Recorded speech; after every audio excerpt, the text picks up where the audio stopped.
This is the part of the schedule. Thank you all for coming at first. This is part of the schedule we like to call Capitol Hill 101, and it's to teach you how easy it is to lobby. And I know what a lot of you were thinking. A lobbyist. I mean, aren't they usually like really good-looking guys and in gray suits, yellow ties, make tons of money and are really humble? But no, everybody is a lobbyist. You're contacting your member of Congress because you're passionate about something. You're a lobbyist, and it's important that you do that. And that's why when I was choosing the panelists today, I wanted to choose people who could convey that the best, who understand the inner workings. Now, there are two types of lobbying. There's money lobbying, like say Coca-Cola or something like that, and when you have millions, if not even more, to spend, and you can give to PACs and everything like that. And now, I always ask this whenever I speak, are there any millionaire or billionaires out there? Seriously? Any? Okay, well, I'm still with the March for Life then. I should probably introduce myself as well. This is how organized lobbyist I am. I'm Tom McCluskey. I'm Vice President of Government Affairs for the March for Life Education and Defense Fund, and I'm the president of March for Life Action, the C4 lobbying side of things. Been doing this for a while now, been in this town for a while. About 5 years ago, came to the March to help establish the C4. Prior to that, I led the lobbying arm of a group called Family Research Council for about 11 years or so, and have had various jobs prior to that all around the Hill. But I'm not the main person you're here today. So let me introduce our panelists. I'll introduce them. Actually, I'll introduce you. I'm going to change the script. I'm going to introduce you all at once, and we'll go in order as we have them. Our first panelist, she just now introduced herself as she's the spouse of Representative Jim Banks from Indiana. Are there anybody from Indiana here today? All right, let's hear it. Wait, I think he works for your husband.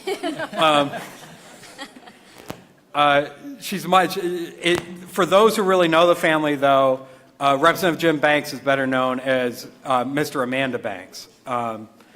Because I had the pleasure of first meeting Amanda before I met her husband when she was lobbying for an organization called Focus on the Family. And she quite honestly was one of the most aggressive and best lobbyists I'd ever seen up there. Very disarming. And then she just went in for the kill. Her and her husband, though, of course, moved to Indiana, and at one point her husband, who's a member of the military, is it Navy? Member of the Navy, was stationed over in Afghanistan. He was a state senator in Indiana, and stationed over in Afghanistan, and his wife was elected to take over for while he was serving overseas. And she performed in that role more than honorably, as I think she might talk about today. And she also while with her husband, she also works back home with Allen County Right to Life and a number of Right to Life organizations there. Joshua, the next speaker, Autumn Christensen. I mentioned FRC before. The second most smartest person I know in Washington, D.C. is their top lobbyist right now, David Christensen. The first smartest lobbyist I know in Washington, D.C. is Autumn Christensen, who's his wife, who used to work for Representative Chris Smith. Anybody here from New Jersey? All right. Is Chris Smith not a rock star? Well, she was with the Pro-Life Caucus for a number of years, I think even close to a decade. 11 years. 11 years. And she really defined that job. It's made it very tough for the great people who followed her. It's made it tough for them to follow because she really defined that job. She now works for an equally great organization, SBA List, which if you're not familiar with them, I don't know how. They have grown from about 15 years ago, being mostly a very respectable PAC, to a powerhouse here in Washington, D.C., with a lobbying team that includes a former member of Congress, some great young people, and one of those young people being Autumn Christensen, who knows the Hill inside and out. And our last speaker will be someone who works for the Speaker of the House. Anybody here from Wisconsin? Come on, people. I figured from the cold states you'd be here. Anybody here from Pennsylvania? All right. Well, prior to working for the Speaker of the House, Josh Althouse worked for Representative Joe Pitts, another rock star up on Capitol Hill, who we were sad to see took a well-deserved retirement last year. But he now works for the Speaker of the House, and it's integral to have people like him in key positions to let us know what's going on. But enough of me talking. I'd like to first hand it over to Amanda Banks. Thank you, Tom. It is a pleasure to be here with all of you today. When Tom asked me if I would be willing to speak on a panel, I thought there might be like 20 or 30 people. I'm not sure why I thought it would be a small group, but it's very encouraging to see such a large group and to know that you all are here for the march, and not only for that, but to be here today and learn about being an activist and being effective in lobbying members of Congress and other elected officials. So thank you for taking time out of your lives to come and do this. Tom thought it would be helpful maybe for me to talk about what I wish I knew when I was a budding lobbyist. And that was actually 15 years ago when I started working at Focus on the Family, and I met Tom, I think, about a year later when he started at FRC. That was my dream job, and I think you can probably guess why. I had the pleasure of working for Dr. James Dobson and representing family values on Capitol Hill. So I was based in Colorado Springs, Colorado, beautiful place to live and work, but also had the privilege to come out here to DC to lobby members of Congress. But one thing that, the first thing actually that I thought of in terms of what I wish I knew then before I had any experience lobbying was the power of a constituent. And I want to encourage you all with that today, that as Tom alluded to in his opening remarks, you don't need to be a well-paid lobbyist to be effective. And in fact, I would say to you that the most powerful person to an elected official is a voter, is someone who gives them the opportunity to be that elected official and who decides whether or not they remain that elected official. So just by being a constituent, you really do have great power. When I served for that 1 year in the State House in Indiana, the meetings that I took, that I agreed to have, of all those that came in, were with constituents. That was always my top priority, and I wasn't unique in that. If a constituent presents themselves to your office, whether it be in Indianapolis at the State House or here in the nation's capital, that means something to an elected official. You've made the time to get to them, to come to them and let you know what you think about a certain topic. And so just by being a constituent, I want you to take heart today that you have power and you must use it. And I think you're all here because you're willing to do that. The second thing that I thought of was the power of your story. And what I mean by the power of your story is that you all are involved with, let's take what's at hand here today, the right to life, either because it has affected you personally, or perhaps it's affected someone in your family, a loved one. You have a reason why you're part of this cause. And so the most powerful thing I think you can do when you go in to see a representative is to tell them your story. What compelled you to get involved? They're going to remember your personal story much more than they're going to remember the talking points that you were given. And I will say that I might have sort of been a queen of talking points in my days at Focus on the Family. I thought those were very, very important, and I think they are still important. You have to know how to communicate concisely and with conviction and all those things. Those are very important, but the most important thing is to tell your story, I think. I think you should start with that, and you should end with that. I think back to when I was at the State House. As I said before, the meetings that I took most often were from constituents from my district. And the ones that I remember most are those from young people, from students actually, who would come to the State House for a variety of reasons. don't be intimidated by the legislators, most of whom are, if you're a student, most of them, all of them are older than you.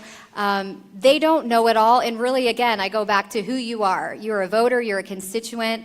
And again, that story that you have to tell of why you care about the issue that you're there to talk about. And then when I was at Focus, I remember, as I said, I would come out to DC about monthly. But the trips that I remember the most were those when we took normal people, people that weren't registered lobbyists or paid to do this kind of work, who had a personal reason for doing it. And one that I remember most was snowflake families, those families that had adopted frozen embryos, and now they had children running around, and they came to the Hill with us.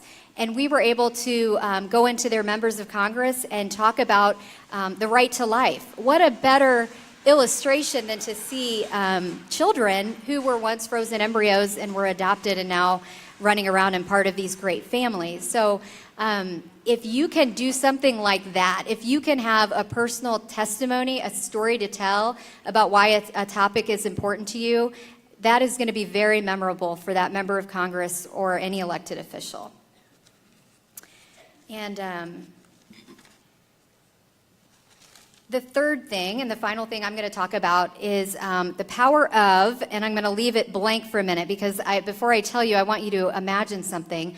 I want you to get in your mind the picture of a representative who you would most like to lobby, someone who you'd most like to talk to, and I want you to even think about what you might say to them if you had 5 minutes. Okay, so if you got a picture in your mind, now I want you to tell me or tell yourself if you had in mind to speak to them with graciousness and a pleasant exchange of words, or if maybe you had a more direct confrontation in mind.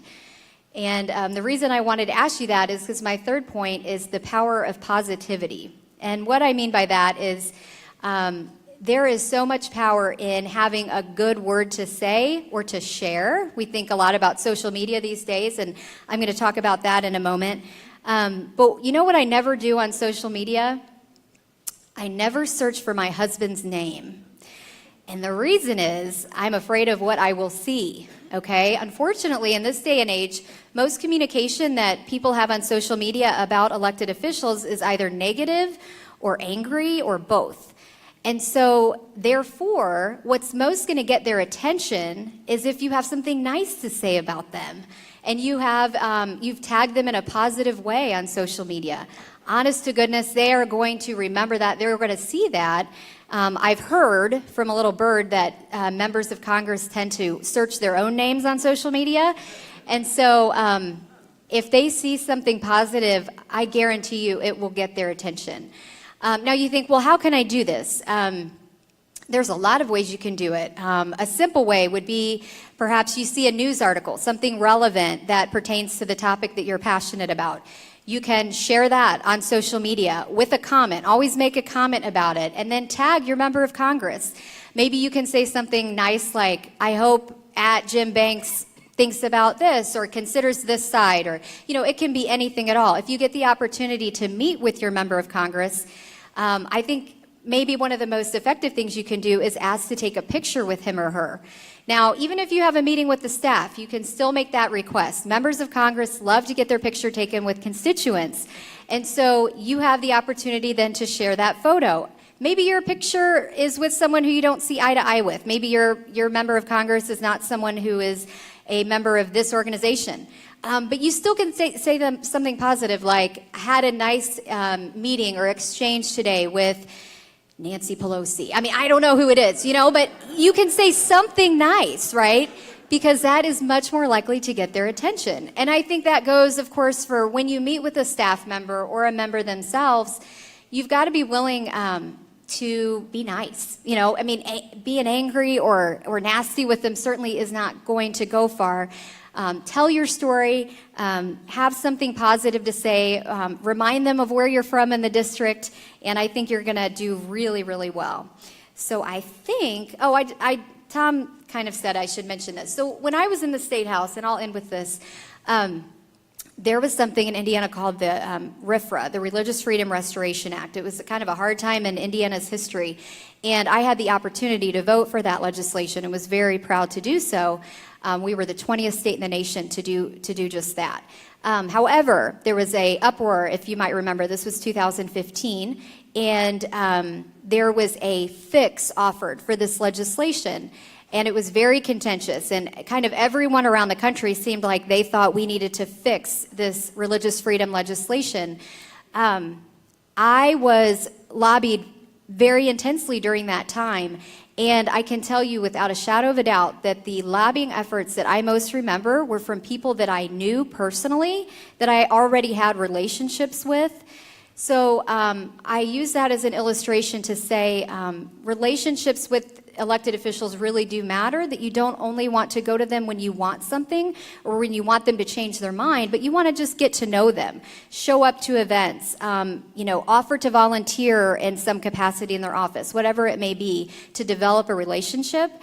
And then also, just to encourage you with why we're all here today, I'll never forget the morning of the vote of the fix. On my desk in the state Senate chamber was a letter from Indiana Right to Life talking about why the fix was a bad idea. And that was one of the last pieces of communication I had before I took that. It was sort of a difficult vote. And I say difficult because I was just way outnumbered. There were 6 Republicans that voted against the fix, and I was one of them. So that, don't underestimate the power of groups like March for Life Action, like Right to Life in your states. The work that they're doing is really, I think, having an impact. I know it did on me, and it gave me kind of a surge of, I can do this, and I can do the right thing. I know there are people backing me up. So thank you for what you do. Thank you for being here, and I hope you have a great time tomorrow at the march.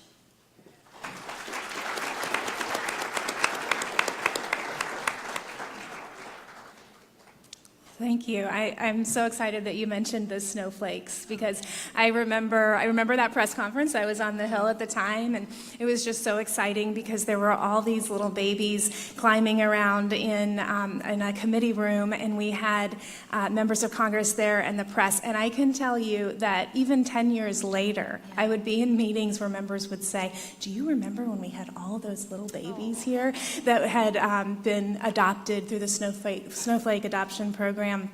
And it was always just a big memory. Even I think a reporter at one time said, "I remember this event." So those are just so meaningful, and that's something that I will mention. My task is to talk about how to get the attention of members of Congress and staff.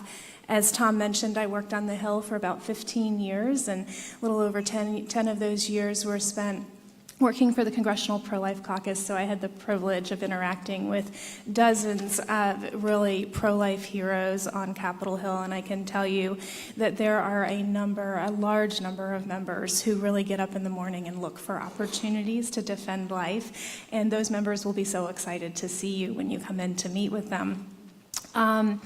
To start with, I will talk about if you are hopefully planning to have a meet with a member of Congress while you're here, or next year when you're here, or sometime back in the district, sort of walk you through some of the steps to prepare for an effective meeting with a member of Congress. And then I'll mention a little bit about grassroots activism you can do over email or the phone. So, but there are great opportunities. There's a couple of pieces of legislation that you may have an opportunity to talk about while you're here, even this week. 2 things. One is that the House of Representatives will be voting tomorrow on the Born Alive Abortion Survivors Protection Act, which is a federal bill to protect those babies who survive abortions.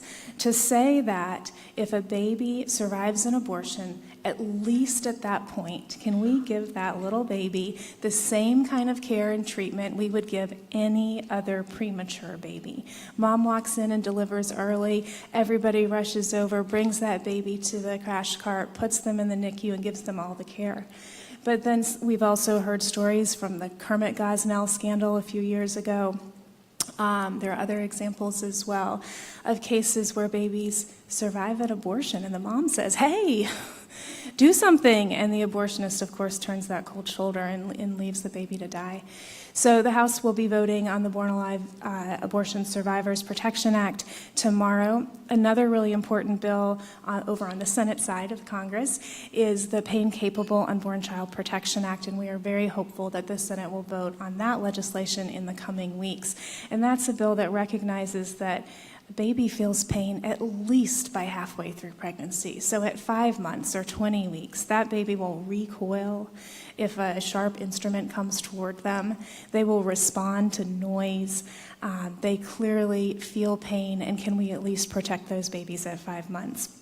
That bill has already passed the House, so now we are hopeful that the Senate will take it up, and we will see if we can get the 60 votes it would take to break a filibuster and get that bill to the president's desk. Certainly with 51 Republicans and only a small number of pro-life Democrats, it's an uphill battle, and that's where you guys all come in sending a strong message to those senators about why this bill is important, and that each of you, even if you're going in to meet with a member who is hostile to the life issue, those are the most important meetings you can possibly have. I can't tell you how many times people would tell me when I was working in the pro-life caucus, well, our congressman is so-and-so, and they're never going to vote pro-life. And I would say, well, I'm so glad you're talking to me, but go talk to that member, talk at least to their staff, and make them listen and tell personal stories, and I'll get to that as well. But really, telling the personal stories are so important. So if you're having a meeting, certainly if at all possible, make an appointment. Drop-bys are fine, but you're going to get less time, and you're less likely to interact with the staffer who handles the issue. So attempt to make an appointment. But you really have to have that constituency, because you cannot underestimate the demands on these members' time and the staff's time. Their inboxes are always full. Their phones are always ringing. They're supposed to be in multiple places at one time. And I'm not kidding. Like, actually, if you look at a member of Congress's schedule, they are supposed to be in 2 or more places at one time throughout the day, starting early in the morning and throughout the day. So getting their attention is difficult, and once you do, you certainly want to make that time effective. So how do you make the time effective? Well, first, do your homework. Know the legislation and your points. Try to stick to 1 or 2 key points that you're trying to get. You can't go in, as Amanda talked about, those relationships. You can't go in and with 12 things you want them to do in the first meeting. That's overwhelming, and it's going to be difficult to get action. So focus on 1 or 2 things, and then try to make it a successful meeting that can be an ongoing conversation. So bring your 1 or 2 items. Know what they are. What's the bill number if you want them to act on a bill? What's its status? Has it already been voted on in the past? This is easy to do if you want to learn more about legislation. You're welcome to come to our website, sbalist.org, the March for Life. Other organizations have great resources. There's also online tools like congress.gov where you can research the status of legislation. But know what you're coming in to talk about. Know your audience. Know the members' perspective on this issue. Know a little bit about them. Where did they go to school? What is their, what community did they grow up in? Do you have any points of commonality that might be not directly related to the life issue, but again, building that relationship. You don't want to go in and meet with a member one time. You want to build a long-term relationship where you can really have an impact on their decision-making in the future as well as immediately. So learn a little bit about them, and then develop what you think is the best message for that member. And as you're developing that message and preparing for the meeting, you want to keep it brief, you want to keep it on point, and you want to keep it personal. So certainly know how to make your point quickly, have all of your points together, and be prepared to meet for 15 minutes or less if this is an in-person meeting. It might go longer, that would be wonderful, but be prepared for a quick meeting. Stick to your points, and then again, keeping it positive, which Amanda discussed so well. Building that long-term relationship depends on a positive interaction. You certainly can be bold. Don't be afraid to say what you believe and to make your points, but do it with a smile on your face and with respect for all of the persons in the room so that, again, you can maintain that long-term relationship. Frame the message in a way that's specific to the member. So this goes back to learning a little bit about the member. So if there's anything about their past experience, maybe they were in the state legislature and worked on similar legislation, maybe they spoke on this type of legislation in the past, acknowledge that. Thank them for the work that they've done in the past. And then in terms of where they are with this legislation, some members may have already co-sponsored the bill that you're asking them to support. you can say, great, we're so glad you co-sponsored it. Now, will you take the next step? Will you recruit other co-sponsors? Or if the bill's scheduled for the floor, will you go down to the floor and speak on this piece of legislation? So ask them to take the next step if they've already taken the right step. And then if it's a member with an anti-life voting record, acknowledge that. And then just respectfully urge them to rethink this one issue. So say, hey, I understand that you view this issue differently than I do, but can you at least agree that we should protect babies who survive an abortion? Can you come around and just work with us on this one issue? And do that in a respectful way. And then we get to the most important point of all, which is to make it personal. So telling your personal story is absolutely critical. The other piece of this is to make the issue personal. So I heard a little bit of the panel before this, and I was so impressed with some of the just riveting stories of families who have adopted or taken in foster children. And, if you have any personal experience in that area or have friends who have premature births, the things that make you really the pro-life activist that you are, share that. These staff have a million things going on. And they hear about bills and legislation all the time. But when they hear about just a, tearjerker of a story or a deeply personal story, that sticks with them throughout the day and will help them to remember to come back to your action item. So share your story and personalize the individual issues. So, for example, on the Born Alive bill that I mentioned earlier, we have been encouraging members of Congress to learn about Jill Stanek, a nurse who was working in a hospital in Illinois and one day discovered that they were taking little babies who had been slated for an abortion, and they would be born alive and they would take them to the soiled utility room to die. And one day she said, I can't. She heard this was happening, and she picked up this little boy, and he was 21 weeks. And he had Down syndrome, and that's why he had been aborted. And she said, this child cannot die alone. And so she went and held and rocked that baby for the 45 minutes of his life. That is a riveting story. So in addition to your personal stories, tie real life stories like those into your message. When you're asking someone to vote for the Born Alive bill, it's one thing to say, here's the principle and every life matters. It's another thing to say, let me just tell you about this thing that happened, and tell a story like that. So definitely bringing in the personal pieces. And then a couple of last points on your meetings. Wrap up your meeting, make sure you've been clear what you're asking for. Co-sponsor this bill, vote for this bill, so that they know what the action item is. If you can leave something behind, that's my fourth point, is to leave something behind. That's always helpful. It can be a letter from you, it can be a handout from another organization that's clear on what your ask is, and then ask for a response or follow-up. If they don't get back to you in a letter or an email in a couple of weeks, give them a call. Don't be angry, just say, hi. We met a few weeks ago, wanted to check in. Did you have a chance to co-sponsor that bill? And give them another opportunity to put it at the top of their to-do list.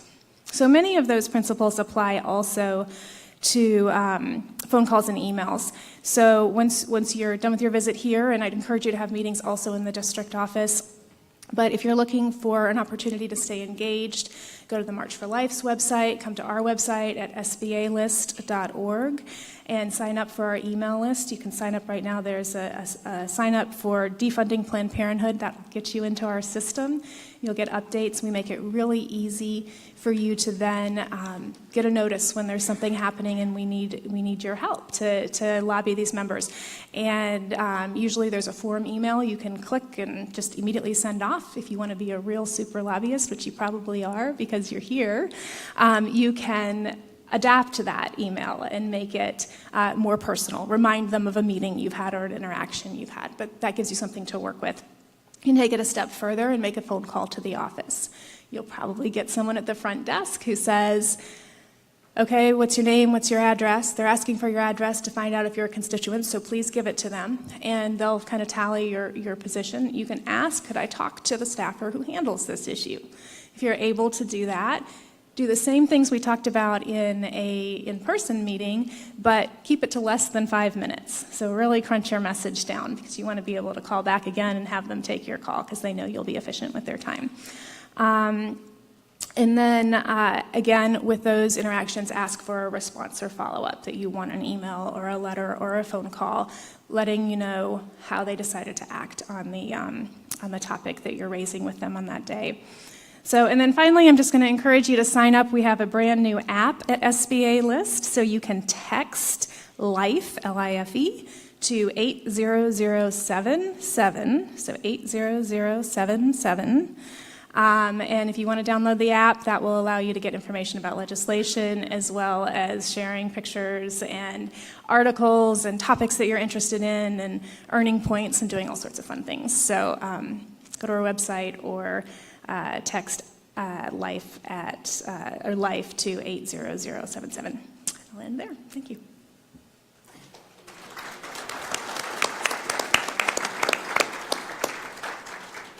First of all, I just want to start off and say thank you all for coming. I can't tell you how important it is that you guys come here as a group or individually.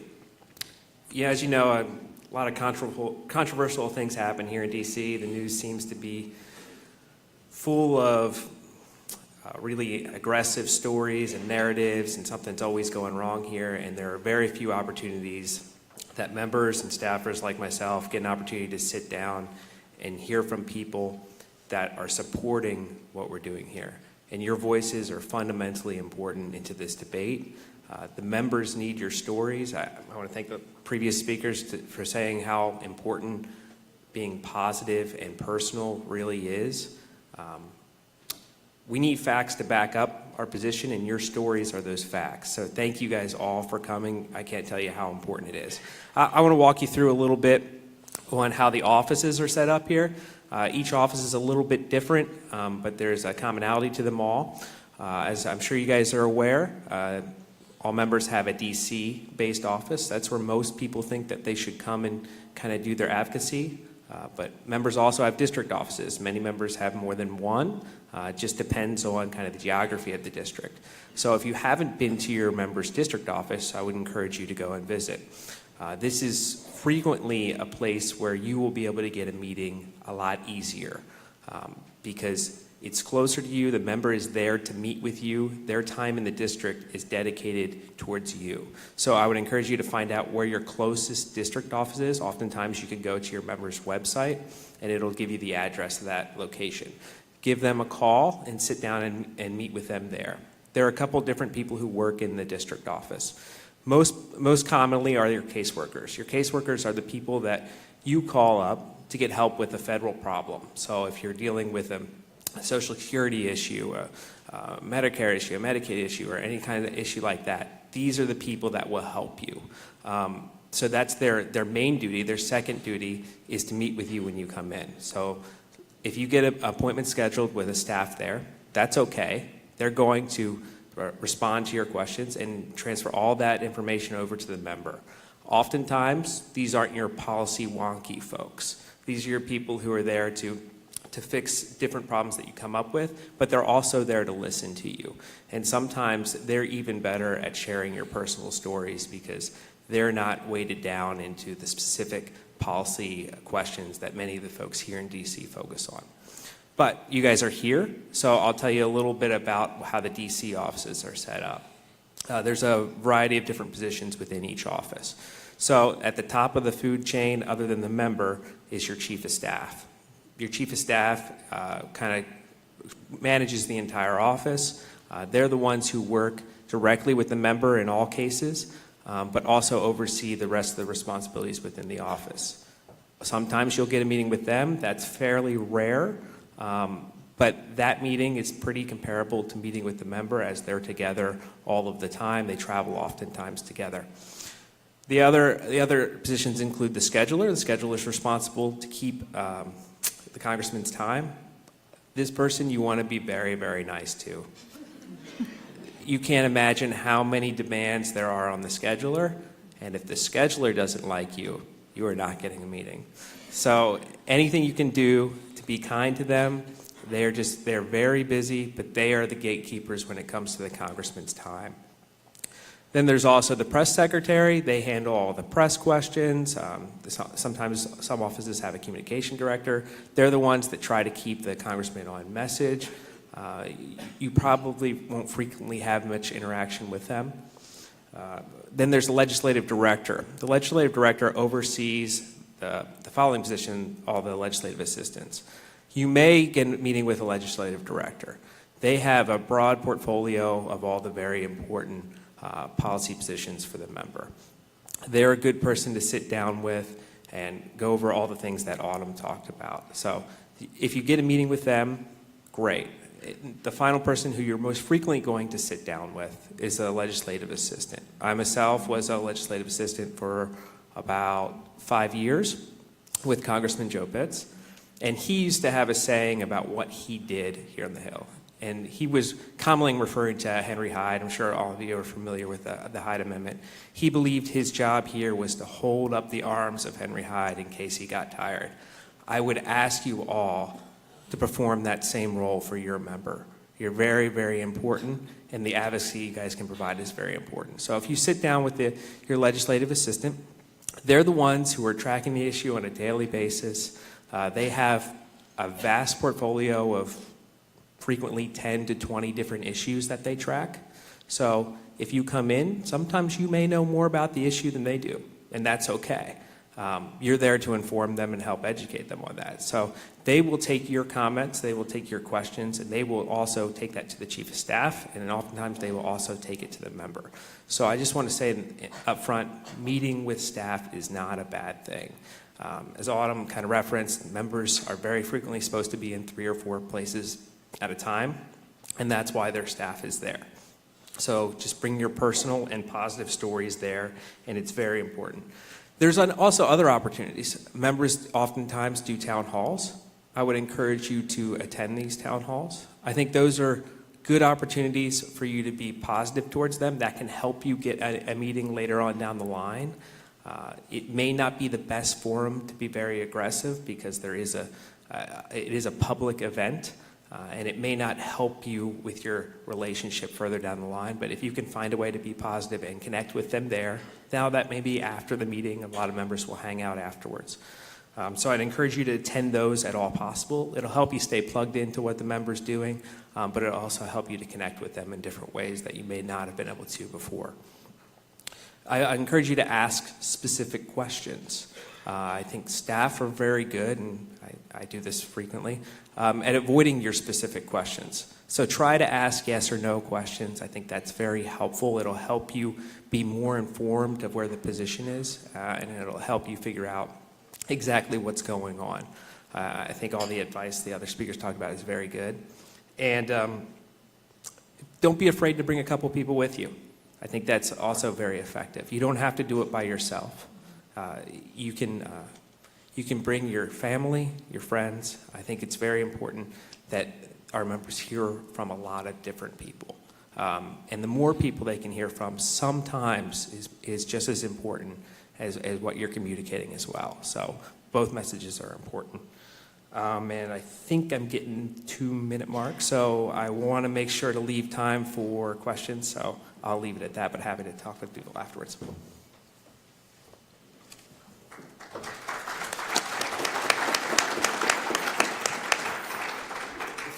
Thanks to all of you. I did leave 2 very important things out of Josh's resume, and I want to kick myself now. One, a couple of years ago, Josh, the Hill newspaper actually elected Josh as one of the top 50 most beautiful people on Capitol Hill.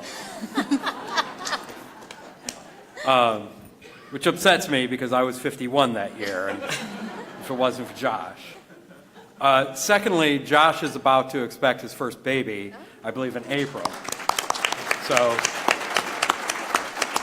he said if you were all friendly enough to him, he would think about calling his new baby, who's going to be a girl, after me. So please be kind to Josh. Before I talk a little bit on what we're doing at March for Life, I just want to reemphasize what's been talked about here is abortion has been legalized in the United States for over 45 years. You have every right to be angry. We need to be angry, but we need to be productive. So take the anger, and to be productive, imagine yourself a missionary. Would you talk to a fellow human being and yell and scream at them? Would you go to another country and start yelling at them, build that well?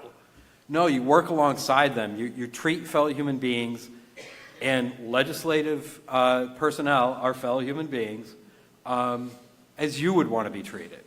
You treat them with respect, even when they disagree with you. Now, there are different ways. While the truth never changes, how we communicate it does change. And there are different ways, and we've gone over through about how to contact your member of Congress.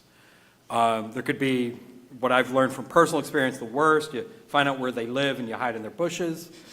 They don't like that. When does that restraining order end, Amanda? Another year. Okay. Except we have so many ways to communicate nowadays. Amanda brought up about being kind, and her husband actually told me that story over the weekend, and the very next day it happened to be anybody here from Tennessee? All right.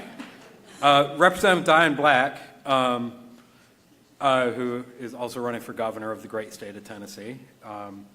Not that we endorse political candidates, but if we did, she'd be one. I didn't say that if there are any reporters in here. However, it was her birthday the other day, and I actually tweeted to her, just happy birthday. Great to have you. You're a pro-life champion. May you have many more. She immediately tweeted back, started promoting all the stuff that we're doing this weekend, and she's a pro-life champion. It's not like you had to twist her arm or something like that. But a little bit, it was just amazing how so few characters in a tweet made such a difference. Now, to make things easier, it's important that we have tried to find the right equipment to make it easier for you to contact your member. It's important that you have those personal visits. That is in the districts. To me, if you can do that, you do that. But then something comes up, like tomorrow. Well, today you're all in town, so if you have time, visit your member today. Except tomorrow we're going to have a vote, autumn reference on the Born Alive bill. Now here, I'm going to take out my phone. I would ask you all to take out your phones. Now,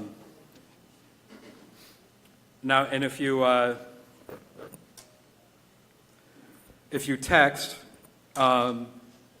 it's up on stage, and of course the speakers, 73075, and you text March. 73075. It should be up on the screens. And then you type March, and it's going to ask you a few questions. But then later this afternoon,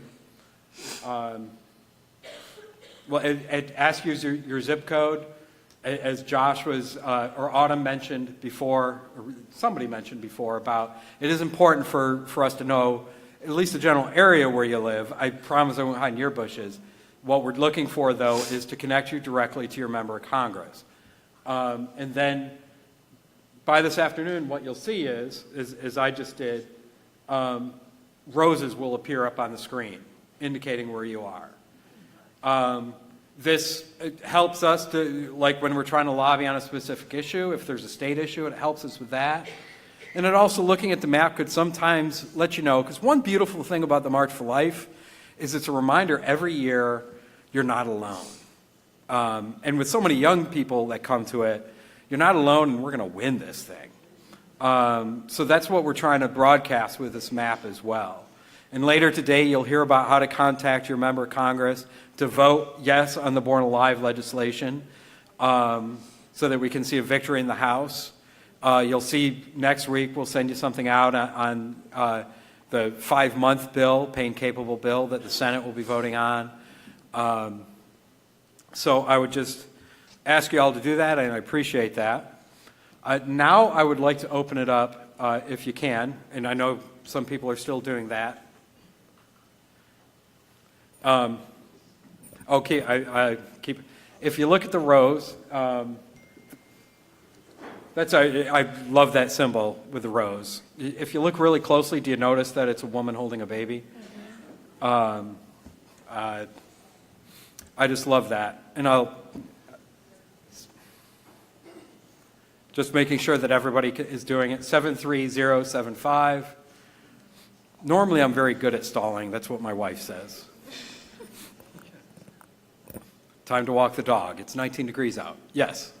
About those members of Congress whose rhetoric is not necessarily, the rhetoric back home does not match their voting records, organizations that we care about. They try to play both sides of the fence. Can you suggest a clearinghouse where people can easily get voting records from organizations that follow these? There's a lot of great, we have a scorecard that we'll be putting out shortly. National Right to Life has a scorecard. Family Research Council has a scorecard.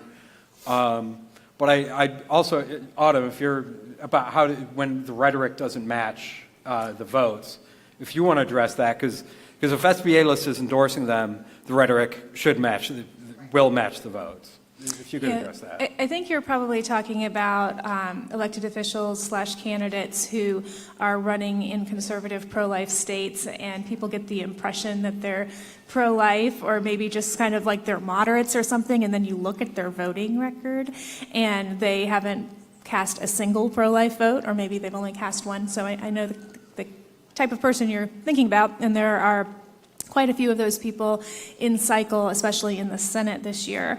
So I won't get into the campaign side of things other than to say certainly the scorecards that Tom mentioned are a good way to identify where their votes are and have been. Some key votes in this last year, particularly in the Senate, is the Neil Gorsuch Supreme Court nomination, and also there was a vote on the Title X program and Planned Parenthood, so defunding Planned Parenthood through Title X, and some healthcare votes, and we hope a pain-capable vote in the Senate. And I think that one will be a very revealing vote for people, I don't know what state you're from, but there are some very interesting states that are important this year where a vote on the pain-capable Unborn Child Protection Act will be very clarifying. So what I would encourage you to do is first, don't give up on talking to those senators or members of Congress. So remain engaged. And what you want them to know is, we know how you vote on these issues. We hope you will come around to understand the basic sort of, maybe you can't agree with us on everything, but could you at least agree with us that it would be a common sense thing to protect a baby at 20 weeks? So continue that dialogue, and then let them know that you're talking to your friends. So I don't know if that answers your question, but certainly the scorecards are a great place to go, and then the pain-capable vote, I think, is one you want to watch closely. I'm afraid we have time just for one more question, because we have to clear things. They want to insist that I'm not, many of you look like you could be part of the youth rally. They want to insist I'm not in here, though, while they sit up for that. So one more question.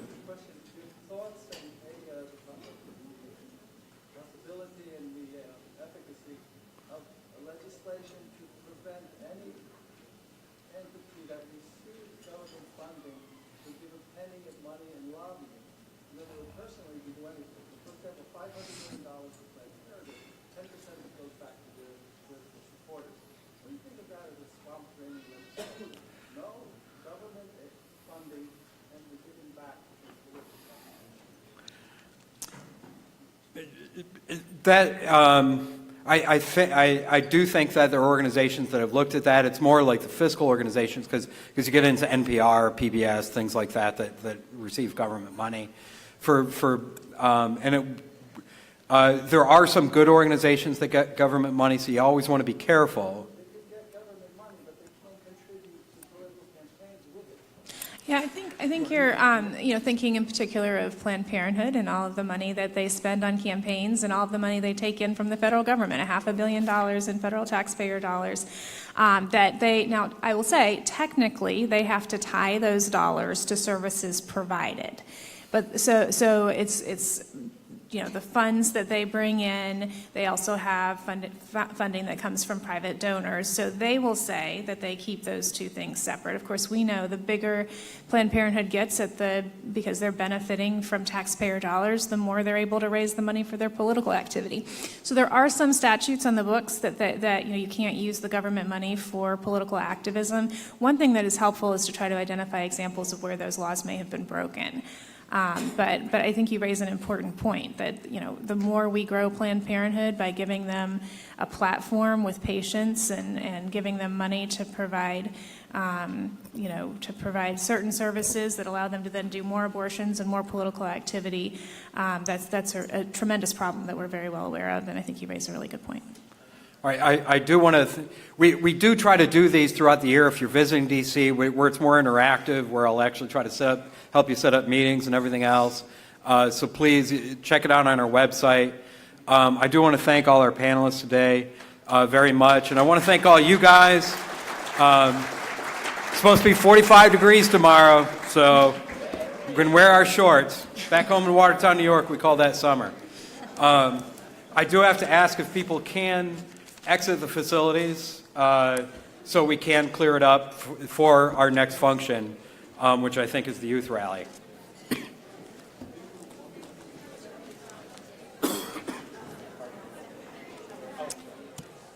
During this time, you could certainly visit our